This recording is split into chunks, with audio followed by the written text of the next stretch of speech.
uma casa que viola as leis da física e da razão, que mais parece ter saído diretamente de um episódio de Além da Imaginação, uma das melhores e mais esquisitas experiências de leitura que eu já tive o prazer de vivenciar.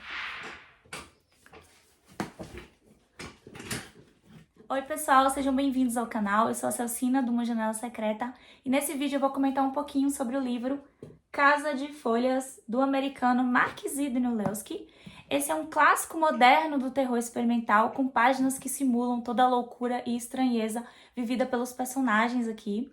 Bom, esse livro, ele foi publicado no ano 2000, mas só chegou aqui pra gente no Brasil em 2024 pela editora Dark Side Books, nessa edição aqui maravilhosa, Limited, full color, em capa dura.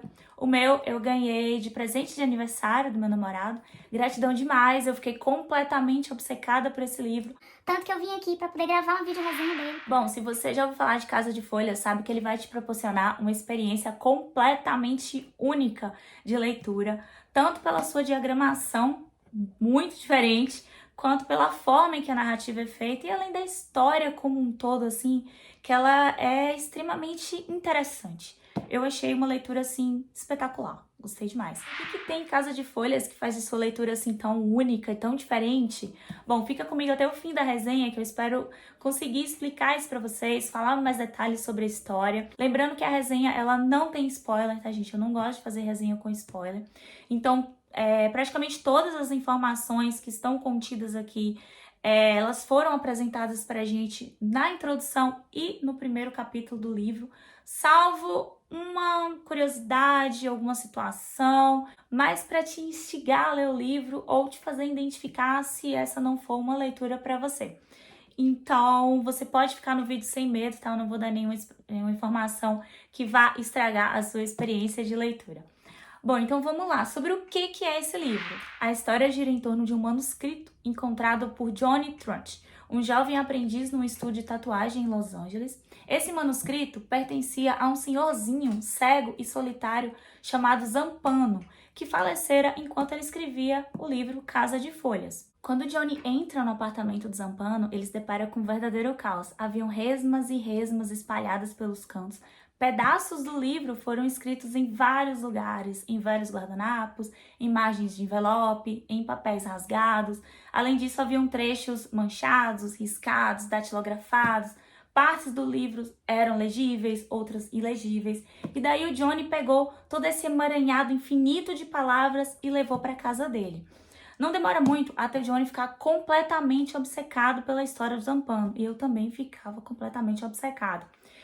Então, ele começa a ser afetado pela história. Ele começa a perder a noção do tempo e até da realidade. E talvez por isso ele tenha começado a escrever um diário. Além disso, é o Johnny aqui que vai ser responsável por organizar todo esse material do Zampano e levar para publicação. Ou seja, ele vai juntar todos os textos, as notas, as transcrições de áudio, além de acrescentar as próprias notas tiradas de seus diários. E aí vai publicar o livro Casa de Folhas. Como a gente veio aqui, já no início do livro, A gente tem Casa de Folhas, por Zampano, introdução e notas por Johnny Trunch. Então, é ele que vai levar o livro para publicação e, enquanto ele está lendo o livro, ele está escrevendo seus diários. Porque o livro começa a afetar a vida dele, a afetar negativamente. Ele começa a ter a sensação constante de que alguma coisa maligna está espreitando ele nas sombras. Ele começa a ter pesadelos vívidos, ele começa a ter alucinações no meio da rua. Então tudo isso ele vai relatando nos diários e daí ele incorpora isso as notas dele junto com as notas do Zampano aqui e leva tudo aí para poder publicar Casa de Folhas. Então, eis aqui um livro no melhor estilo de história dentro da história, onde a gente tem o nosso primeiro narrador, que está na camada superficial do livro, que é o Johnny Trunch, que encontrou o manuscrito do Zampano. E daí a gente tem o nosso segundo narrador, o segundo personagem, que é quem escreveu o manuscrito pra gente. E na camada mais interna de todas, a gente tem a história de fato do que é o livro do Zampano. E essas 3 camadas de história são passadas aqui pra gente em paralelo. Elas são separadas pelas notas de rodapé. Então esse livro aqui, ele tem muitas notas de rodapé. Então talvez por conta disso e também por a gente ter 3 histórias dentro desse livro, ele possa ser tido como um livro um pouco mais difícil de ler, mas não é exatamente difícil, tá? A gente tem muitas notas aqui, a gente tem notas que levam a outras notas, notas que levam a apêndice, notas que podem levar, tipo, até 3 páginas, mas é tudo muito bem sinalizado. A gente tem fontes diferentes para cada nota. A gente tem uma fonte para as notas do Zampano, uma fonte para a nota dos editores e uma fonte para as notas do Johnny, que ela é bem característica. Qualquer página que eu abrir vai ter uma fonte do Johnny. Tá vendo essa fonte aqui? Mais diferentinha, né? Essa aqui é a fonte da nota do Johnny. Essa aqui é a fonte da história normal. E daí levou a uma nota e levou a outra nota. Aqui começa a nota do Johnny, que aí vai. E às vezes as notas do Johnny, elas são... Aí acabou. Acaba aqui. Elas são grandinhas, entendeu? Aqui mesmo foram 4 páginas, certo? Então, ele tem muitas notas. Muitas notas mesmo. Mas, como eu disse, é tudo muito bem sinalizado. Se você ler com um pouquinho mais de atenção... Porque, óbvio, todo livro requer atenção. Se você não prestar atenção, você não vai entender do que o livro tá falando. Mas ele requer um pouquinho mais de atenção por conta disso, que a gente tá numa nota, então a gente para a história para ler a nota, e depois a nota acaba, a gente volta para a história. E além disso, esse livro, ele tem muito isso de, como eu falei, uma nota leva para outra nota, essa nota pode levar ao apêndice, e aí do apêndice depois você volta. Então fica parecendo que a gente tá, esse vai e vem do livro, essa leitura meio labiríntica, é uma característica do estilo do livro. O estilo desse livro aqui é literatura experimental, terror experimental, ele é caracterizado por essa questão, assim, do livro ser escrito de uma forma diferente. Eu achei isso bom. Eu achei, no começo, quando eu vi, assim, tanta coisa maluca aqui, só de folhear o livro você vai ver muita coisa maluca, eu achei que eu não iria gostar, porque eu achei que talvez a leitura não fosse fluida. Muito pelo contrário, eu achei o livro muito viciante, eu gostei da forma que o autor guiou e eu me propus a ler o livro da forma que foi proposta aqui, de fato, pelo livro, eu não pulei nenhuma nota. Então, a experiência foi muito boa, eu gostei muito. Afinal, sobre o que é o livro do Zampano? Agora a gente vai adentrar numa camada um pouquinho mais interna da história. Então, a obra do Zampano é centrada em um documentário chamado O Registro Nevinson, feito por um fotojornalista ganhador do prêmio Pulitzer. Um fato curioso aqui é que a foto ganhadora do prêmio, ela existe de verdade. E muito provavelmente você já ouviu falar, você já conhece essa foto, que é a foto da menina sudanesa e o abutre, que foi tirada pelo fotógrafo jornalista Kevin Carter. Esse fotógrafo, ele ganhou o prêmio Pulitzer por essa foto em 94, mas infelizmente ele se matou poucos meses depois. No universo do livro, essa foto é atribuída ao próprio protagonista do documentário, que é o Will Nevinson, o que já começa a borrar a linha entre realidade e ficção. Só que, diferente do fotógrafo real, o destino de Will vai tomar outros rumos. O Zampano constrói, então, uma análise a nível acadêmico desse documentário, com descrições detalhadas de tudo o que acontece no filme, dos personagens, do cenário, isso partindo do pressuposto que Zampano viu o filme. Só que a gente não pode esquecer que o Zampano é cego. O manuscrito também conta com citações de outros livros, comentários de celebridades e autores famosos, como Stephen King, além de estudiosos da área, que aparentemente todos viram o filme. Então o Zampano juntou todas essas análises, comentários e fez, de fato, um trabalho acadêmico sobre o Registro Nevinson. Só tem um problema. Esse filme não existe. O Zampano fez toda uma análise, toda uma pesquisa, toda uma descrição sobre um filme que não existe. O Johnny, quando pegou o manuscrito do Zampano, ele procurou o filme, procurou em todos os lugares pelo Registro Nevinson e nunca encontrou em lugar nenhum. Ele passou meses procurando. Além disso, ele entrou em contato com alguns dos autores que são citados aqui no livro, que fizeram comentários sobre o filme. E todos eles disseram que nunca ouviram o Registro Navison, nem nunca ouviram falar de Zampano nenhum. Bom, e do que se trata esse documentário? Vamos adentrar agora na terceira camada da história, que é também a camada mais interna de todas. Então, o Registro Navison, ele é um filme caseiro feito por Will Navison, que ele é um fotojornalista de guerra, que se mudou com a esposa Karen Green e os 2 filhos pequenos para uma casa no interior do estado da Virgínia. O projeto de Will começa com a montagem de uma série de câmeras ao redor da casa para registrar os momentos da família. Ele queria fazer um filme relatando sobre como é quando a família se muda para um lugar novo, como é que eles vão se adaptando. E daí ele espalhou câmeras pela casa inteira. E aí tudo era relatado. As coisas começam a ficar interessantes quando a família viaja por 4 dias e ao retornarem eles percebem que surgiu um novo cômodo no quarto do casal. Surgiu uma espécie de closet que dava acesso ao quarto das crianças. Convencidos que não poderia ser obra de algum carpinteiro maluco que invadiu a casa deles e construiu um cômodo lá, eles vão fazer um boletim de ocorrência e também vão na imobiliária atrás das plantas do imóvel. E daí o que eles começam a fazer? Eles, com a fita métrica, eles começam a comparar as dimensões da planta com as medições feitas por eles. O que eles percebem é que as contas nem sempre batem. Além disso, ao medir a casa por dentro, eles perceberam que a medida interna era maior do que a medida externa. Ou seja, aparentemente a casa por dentro era maior do que por fora.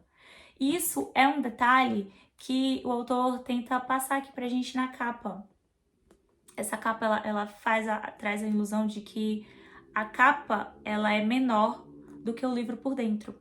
Que isso aqui é, né? Traz a impressão de que o livro é maior por dentro do que por fora, assim como a casa. Bom, então, esgotadas as teorias, o Will decide buscar ajuda. Ele liga para o irmão dele, Tom, que trabalha com construção civil, e também liga para um amigo dele, o Billy Heston, que dá aulas de engenharia na universidade. E daí explica toda a situação da casa para eles. Bom, a princípio, esses dois eles não levam muito a sério, eles acreditam que muito provavelmente foi algum erro na medição do Will, ou o equipamento também não estava calibrado, alguma coisa no equipamento. Mesmo assim, eles vão lá na casa verificar pessoalmente. E daí eles constatam a mesma coisa que o Will já tinha constatado, que a casa ela é maior por dentro do que por fora. Mas daí as coisas começam a ficar verdadeiramente esquisitas quando surge na sala um corredor. Surge um corredor numa parede da sala que dava para o quintal da sala. Então, essa parede era uma completa impossibilidade de existir qualquer cômodo ali, porque logo atrás dela a gente viu o quintal. E era uma coisa assim tão bizarra, porque surgiu o corredor, e daí você passa aqui, você vê o corredor, mas você olha pra fora do corredor, você tá vendo o quintal. E tipo, é um corredor assim mais profundo, tá? E daí eles começam a ficar realmente preocupados com esse negócio. Inclusive, eles vão fechar esse corredor com a porta, por questão de segurança, né? Porque as crianças foram as primeiras a entrarem nesse corredor, e daí que eles descobriram que tinha surgido um corredor lá no meio da sala da casa. E eles fecham o corredor, mas ainda assim, o Will, ele quer descobrir, ele não consegue não entrar. Eu acho que eu também não conseguiria. Ele quer entrar lá, por mais que a esposa dele tenha medo, tenha pedido pra ele não entrar, tenha medo de acontecer alguma coisa dele entrar e ele não voltar mais, certa noite ele acaba entrando nesse corredor. E daí ele percorre o corredor, ele percebe que o corredor tem mais ou menos uns 20 metros. Daí ele vai anda o corredor inteiro. Aí ele se depara com um saguão. E daí que dá acesso a várias outras salas. Então, é uma casa dentro da casa, assim. Ele vai entrando nesse corredor e são tantas salas e escadas e tudo muito escuro, sem corrente de ar, também sem tomada, interruptor, sem nada. Só a parede lá. E a parede escura, tá? De um preto quase puro, assim. Como ele explica lá no livro, ele tem um leve tom acinzentado também. Ele não é completamente preto. E o suficiente para uma pessoa se perder lá dentro. E daí, a partir desse corredor, é que as coisas vão ficando cada vez mais interessantes. O Will, ele vai buscar por mais ajuda, ele vai atrás de um grupo experiente de exploradores. E o que eles vão fazer? Eles vão começar a explorar a casa. Isso é muito, muito interessante. Eu fiquei completamente viciada, eu queria entender mais, saber o que tinha nessa casa, essa loucura. E um outro fato curioso aqui, também que eles explicam um pouco no livro, é que essa casa, ela muda de tamanho. Esse corredor, principalmente, às vezes ele estica, às vezes ele encolhe. E muitas vezes parece que a casa está refletindo a psique dos moradores. E além da casa parecer refletir a mente de seus moradores, as suas páginas também refletem o que está acontecendo na história. Em momentos do livro que está acontecendo muitas coisas ao mesmo tempo com os personagens, e daí as páginas começam a bombardear a gente com informações. Então, a gente vai encontrar algumas páginas assim. À primeira vista, são completamente caóticas e cheias de informação. E tem momentos na história em que, aparentemente, os personagens estão num vazio. E daí, a gente tem páginas assim, que espelham o vazio do que o personagem está passando. Então, o livro também espelha o que está se passando na história. E é muito diferente ler um livro desse jeito. Quando o corredor começa a encolher, logo as palavras também vão encolhendo, depois esticando à medida que o corredor volta a largar. Ou quando um dos personagens está subindo as escadas e descendo pelo corredor, a casa começa a mudar com ele dentro. As escadas viram de lado, o que antes era teto, agora é buraco, e você precisa ir virando o livro para poder ler. Virar de lado para ler de baixo para cima, de cima para baixo, palavras espaçadas. Tudo isso refletido nas páginas. É como se o design das páginas tentasse espelhar o caos da história. Cada vez que eles exploram esse ambiente, ele vai se tornando maior e mais labiríntico. Os caminhos mudam, portas aparecem e desaparecem, e daí essa casa vai ficando cada vez mais esquisita, digamos assim. E, além disso, as coisas começam a dar errado muito rapidamente. Eles vão fazer mais de uma exploração dentro da casa, que levam a labirintos de salas e mais salas, tudo sem nenhum interruptor, sem tomada, sem corrente de ar, um completo silêncio, exceto por um rosnado que era ouvido em alguns momentos vindo de trás das paredes da casa. Então, aparentemente, tem algum ser habitando as profundezas dessa casa.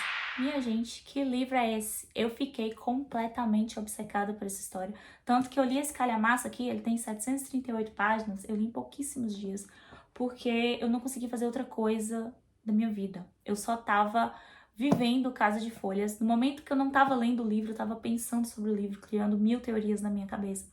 Então, eu fiquei muito viciada e eu não fiz outra coisa enquanto eu não acabei Casa de Folhas. Bom, além de toda a história dentro da casa ser super interessante de acompanhar, e o livro, ele traz outras informações também, como ele traz umas certas curiosidades, ele começa a dar algumas informações sobre mitos, a história do Echo. São coisas que, a primeiro momento que é passado aqui pra gente, parece não ter nenhuma conexão com a história, parece não fazer sentido, não encaixar em lugar nenhum. E daí você começa a ler mais um pouco e olha só, agora fez sentido a explicação do Echo. Olha só, agora fez sentido a explicação do Minotauro. Então, esse livro é muito interessante, ele tem muitas informações interessantes. E além disso, a gente também acompanha a história do Johnny. No princípio, eu não gostava muito do Johnny, eu devo admitir, porque eu tava muito vidrada na parte da casa, tinha umas partes que começavam a ficar bem eletrizante, e daí, vinha o Johnny cortar a narrativa para poder contar alguma das suas saídas noturnas com seu amigo Lud pela vida lá de Los Angeles. Então, ele faz muitas coisas assim, ele sai com várias garotas, volta e meia ele tá obcecado por uma garota diferente, ele usa muitas drogas, e daí ele parece ser um cara muito perturbado também. Só que no fim das contas, eu acabei gostando do Johnny. Eu conheci um pouco ele mais a fundo. A gente tem aqui, nos apêndices, a gente tem as cartas da mãe do Johnny, que é as cartas da Pelafina. Ela ela, durante a infância do Johnny, acho que ele tinha uns 11 anos por aí, ela foi internada em uma instituição psiquiátrica. E daí a gente conhece mais sobre o passado de Johnny. Eu gostei muito de ler as cartas dela. E eu comecei, depois de um certo tempo, já no início do livro eu não tinha muito carinho pelo Johnny, não. Mas depois de um certo tempo eu comecei a ter bastante carinho pelo Johnny, sim. E, tipo, por tudo que ele passou na vida, me admira que ele não tenha enlouquecido há mais tempo. E, nossa, eu achei ele baita forte, assim. Ele é muito imaturo para muitas coisas que ele faz, assim. Mas a gente acompanha a evolução desse personagem, a gente sabe tudo que ele passou e eu acabei sentir um pouco de empatia por ele. Mas ainda assim, eu tinha um pé atrás com o Johnny. Eu não achei ele um narrador, assim, muito confiável. Ele tinha, como eu disse no início, ele tinha alguns episódios de alucinação. E as alucinações eram narradas aqui pra gente. No momento a gente era enganado junto com o Johnny. E eu não sabia se essas alucinações era por alguma questão genética, de algum transtorno psicológico que ele tinha, ou era viagens do ácido, ou se era de fato o livro afetando a mente dele. Enfim, o Johnny, em muitos momentos, eu não achei ele muito confiável. E como eu disse, também o livro não é difícil, mas também não espere uma leitura exatamente fácil, porque esse livro aqui, ele vai te dar um pouco de trabalho, sim. Como eu falei, ele tem muitas notas, tem notas que levam você para um apêndice, tem umas notas muito grandes que depois que você termina a nota, você tem que voltar para a história. E daí, todo livro exige que você leia ele com atenção, obviamente, mas esse aqui exige um pouquinho mais de atenção, porque ele não é uma história linear, a gente acompanha meio que 3 camadas de história e todas estão acontecendo em paralelo. A única coisa que divide essas histórias são as fontes, que a gente tem fontes diferentes. Ele também é bem colorido, tem umas partes que são com as cores diferentes. E daí você tem que prestar um pouquinho mais de atenção para não acabar se perdendo ou não perder nenhuma informação. Inclusive, esse livro tem códigos e mensagens ocultas. Uma das primeiras vezes que eu me deparei com mensagens ocultas foi quando eu tava lendo uma das cartas da Pela Fim. Em uma delas, ela utiliza acróstico, que é quando a primeira letra de cada palavra vai formar uma mensagem escondida. Então eu comecei a ler a carta e eu tava pegando, ele avisa como é que você tem que ler. E eu tava pegando a primeira letra e montando, mas daí a carta era muito grande e eu tive que pegar um papel e lápis. Foi o único momento do livro que eu precisei pegar um papel e lápis e escrever a primeira letra de cada palavra para eu poder decifrar a mensagem escondida aí que a Pela Fina escreveu na carta pro Johnny.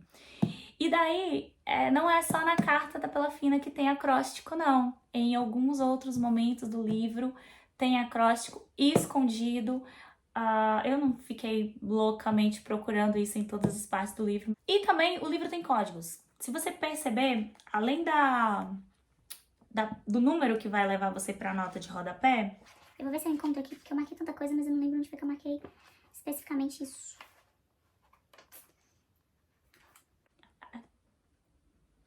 Aqui, se você prestar atenção, algumas páginas tem alguns símbolozinhos escondidos.